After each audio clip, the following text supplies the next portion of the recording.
What's up, everybody? Welcome to the Homie Hangout, where we help others move in excellence. And today we're going to talk about American Me. And it's not going to be a long video. Specifically, I want to talk about the individuals that got killed following the release of American Me, who had some ties to it. There's three that are often talked about. There's actually a fourth person who was in the movie, who was from Hazard and also got killed. So we'll talk about him. And for the last 30 years, the narrative, the dominant narrative in books, in research papers, in online stuff everywhere has been that these individuals got killed because the MA didn't like the movie. Now, it's true. The MA didn't like the movie, right? For one, they didn't like their name. They didn't like the MA being used as the name of this gang in the movie, right? And if you're going to do that, then you're going to invite a closer look of scrutiny from them, right? So Edward James Olmos said that he got permission from Joe Morgan. That Joe Morgan says that that's not true, that he did try to come to see him in Chino and he turned him away. Anna, one of the girls that was, or one of the people that was killed, the female, she said that she got the green light from Morgan, that he said that that's not true. And so they had issues with it, right? But again, he said nobody was going to get killed for working on the movie. And at the time, while Joe Morgan died like a year later, his voice carried significant weight. And so, so the movie, it depicts, this individual who is supposed to represent this real life person, Cheyenne, who's a legendary figure within the MM, and depicts him getting taken advantage of when he first goes to juvenile detention. It is said that that didn't happen. It depicts him, it shows him having an awkward romantic situation with Julie, right, his girlfriend, implying that he'd only had relations with men and that's what he was more used to, and he didn't quite know how to do stuff otherwise. Not a very flattering reflection, right? The idea that Cheyenne was killed by his own people, which isn't true. Cheyenne was killed by the NF. That's pretty common knowledge. Although there was some backdoor politicking that led to Cheyenne getting killed by the NF, but that's another story. So anyways, there was lots of issues with the movie. And Edward James almost knew this. He had been told by numerous people, and he was like, hey man, it's an artistic expression, right? And he's feeling good. He's coming off some awards. He's trying to advance this Chicano film movement to kind of mirror the Black film movement that did like Boys in the Hood and Menace to Society and, all that stuff. And so anyways, let's go for these folks that got killed. So Charlie Brown Manriquez, he was killed in the Ramona Garden housing projects less than 2 weeks after American Me premiered. He was killed by David Smilón Gallardo, we'll call him Smilón, and Randy Cowboy Therian. Randy, I don't think pulled the trigger. Randy provided the gun to Smilón, right? But they both were convicted around it. So Smilón shoots Charlie Brown 6 times, right? They find 380 shells in the area. They find 380 shells inside Charlie Brown. Charlie Brown was a drug addict, right? He was a heroin user. He was an unofficial, code word unpaid, advisor to American Me. But there was a lot of those. Like he got some Levi's, a pair of kicks, and a little bit of money to go buy a bag of weed, and played an extra in the movie, so kind of a non-factor really. But he was an MMA member, right? He was a Mexican Mafia member. And the reason he was killed, though, dates back to 91. And 91, while they're in Chino, this dude Chuco, Ernie Castro, Chuco and Charlie Brown are sitting there in Chino, and they and some other MMA members, for whatever reasons, I don't know, agreed that they're going to stab this dude named Colorado, and they're going to stab this dude named Smiley. Not Smilón, but somebody else named Smiley. So Chuco's from V&E, longtime MMA member, been an MMA member since like 83, right? And was kind of a protege of Topos. So Chuco goes and stabs Colorado. Charlie Brown fails to stab Smiley. And he has 2 opportunities to do it and doesn't do it on either one. And so it sounds kind of like Gangster in the spiel I did a Bloody Month in Slings Valley. You can check that out to get the details. Um, so Chuco goes complaining to Topo when Topo comes to Chino. And it's like, hey, this dude was a coward. He didn't handle his business, this snap. Topo's like, I don't do whatever you want to. You know, it doesn't matter. And so Chuco's like, cool, green light. He gets out. He goes and meets with Gallardo, right? Smilon. And he goes and meets with Therian, Cowboy, and talks to each of them separately about this. They're both on board with it. So Smilon raises his hand to pull the trigger. Therian provides the gun. Smilon walks up to him, shoots him in the face. Dude turns around and runs, shoots him a couple times in the back, and it's game on. So he was killed because of what was considered a cowardice act in 91, not because he had anything to do with American Me. Ana, who's probably the most talked about person, right? Ana Lizarraga, I think is how you say her name. So she's killed May of 92 by Jose Joker Gonzalez from Hazard. He shoots her 13 times. Coincidence? Who knows? And she's from Ramona Gardens, right? She's from the Hazard area. She still lives there, right? Not in the projects, but she lives not too far outside of it. I think she was killed on Lancaster.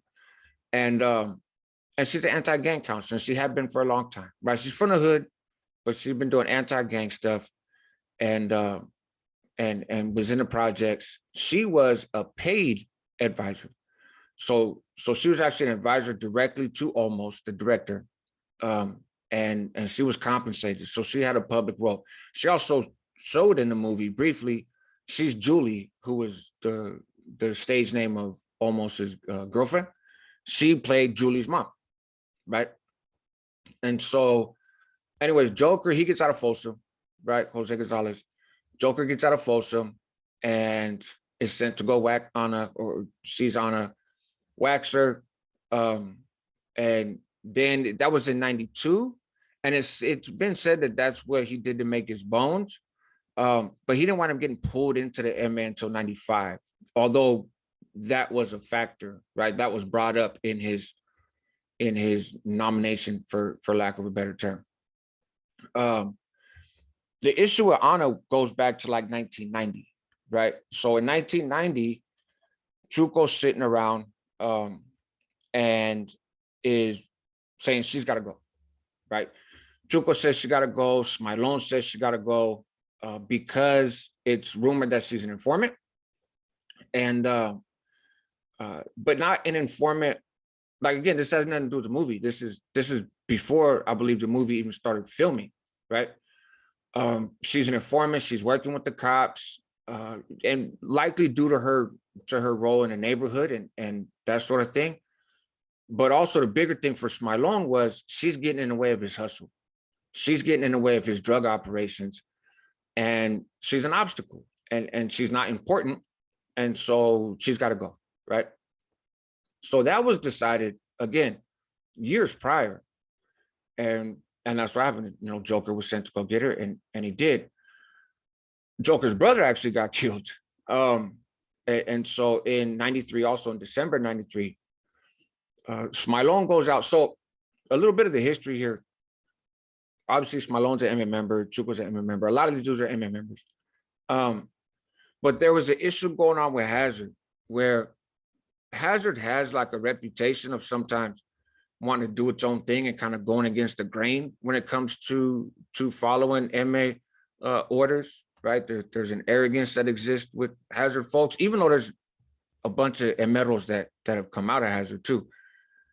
So you got a bunch of Hazard gang members that are drug dealing, they're hustling, and they're just kind of doing their own thing, right? And they ain't with all this taxation and everything else. And so Smilon goes out there and he wants to, you know, sew it all up, right? Like, hey, no, everybody's paying taxes. You need to have permission to hustle right here. Like, we're going to tighten this up. This is going to be under my thumb, and I'm entitled to that because I'm in the MA and I'm out here. And so you guys are going to get in line. And there was even some MA members out there that wasn't feeling it. There's some people that had relationships with other MA members. You know, the politics is rough, right? And so Hazard was kind of in a shaky position as it was. And it's been greenlit before, and the greenlit's been taken off, and it just has a tense relationship. So these murders, a ton of this stuff has to do with drugs and has to do with Smilon specifically attempting to take complete control of everything that's happening in Hazard, and folks pushing back against that, right? But Smilone with the big, he's a killer. So he goes down to Hazard, right? He goes down to the projects and sees some people, and he's complaining like, hey man, you guys are getting in the way. You guys are getting in the way of my hustle. He singles out this dude Capone and his dude Conrad Morales. So they get in an argument. Smilone starts shooting, right? He's shooting at the Hazard guys. This dude Rascal, right, who's Joker's brother, is in the area of the people that Smilone is targeting, but he's not targeting him. He's just, it's the hood. He's just standing around there. And he winds up getting stabbed, right? So Rascal gets stabbed in the midst of a gunfight initiated by Smilone, right? Smilone turns around and is like, man, Joker's going to be pissed because his brother's dead. But I really don't think I shot him, man. That wasn't me, right? And it actually turns out it's another MM member, Vasquez, that lives over there. And he says later that he's the one that did it, right, with a switchblade. And says, this is a knife I used to kill his homeboy. Now, he doesn't say that when Smilone's around. But yeah, and it goes to show, again, the dirty politics, so that's how cats were getting caught up. Speaking of Capone, right, Humberto Capone Madrigal was killed in January 94. He was shot 14 times by Smilone. Smilone pulled up on him, and it actually was a drive-by, which I think is interesting given the whole Emmett thing on drive-bys, but pulled up next to him from the passenger seat of the car, unloaded 14 shots, lit him up, but the dude lived. And for those that have seen the movie, you might remember the line, Italians, ain't no fucking Italians in East LA. That was this dude. That's Humberto Madrigal, right? Capone. And so when he gets shot, he tells the Hollenbeck detectives, Smilone shot me, right? And then he's interviewed later and shown a picture, and he points out Smilone and says, he's the one that shot me. When it's time to go to court in the indictment, he puckers up and is like, I don't see him. I don't see him at all. And they're like, man, just look over there. Isn't he over there? And apparently he just turned and was like that. Don't see him, and so he wound up getting in trouble, a little bit of trouble, because he wouldn't tell. That wasn't a huge help to Smilone because he's attached to a bunch of other murders, but so that's the one nobody really talks about. And the last one is Manuel Rockyluna. So he was killed in 93 by Pee-wee, right? Pee-wee Aguirre from the Avenues. So he was another unofficial consultant. So he wasn't paid. And the way I kind of picture it is, and I don't know if this is true, is how I sort of picture this might have happened is, you got folks out there that done some time, they've been around a little bit, and they're kind of poking their nose. Hey man, what you guys doing right here? We're making a movie. Oh yeah. I know these guys. I've been here, I've been there, right? And basically kind of trying to work a hustle. I don't know, maybe that's not what happened, but that's kind of how it seems to me. So anyways, Rocky was supposed to kill this dude Mad Dog. This dude Mad Dog Roselli, excuse me. He was an informant, and it was Rocky's, was tapped to go do that. 4th of July of 93. So months before Rocky's killed, right? 4th of July, 93.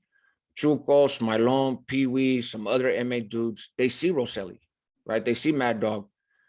Chuco's like, I'm just going to get him right now, right? Let's just shoot him now. Smilone says no, because it's already assigned to Rocky, right? Let Rocky take care of it. Later on, Chuco says that he sees Rocky kicking it with Roselli on multiple occasions, walking down the street with them in the hood, like everything's all good, right? So he goes and meets with Smilone and is like, hey, bro, this fool's a coward. And they're like, yeah, all right. And they had issues with Rocky anyways. He was using heroin. He was messing up in terms of the tax stuff. I think he was collecting stuff where he shouldn't, or not collecting what he should. He was strung out, and he was making decisions based on his addiction instead of based on the mob, the mafia. And yeah, so he got himself whacked for it, right? So those are the ones that are mostly mentioned, right? Is Rocky Luna, Annalisa Raga, and then Charlie Brown Manriquez. None of them were killed for what they had to do with American Me. So there you have it, man. It try to clear this up a little bit. and help others move in excellence. That's what homies do. Help yourself at the same time because you're worth it, and help your community because they need you. And it just goes to show the long reach of the. Actually, let me throw in this last part for those that are still here. So almost right, Edward James almost, and it's been said that he was being extorted. What happened was some MM members saw blood in the water, right?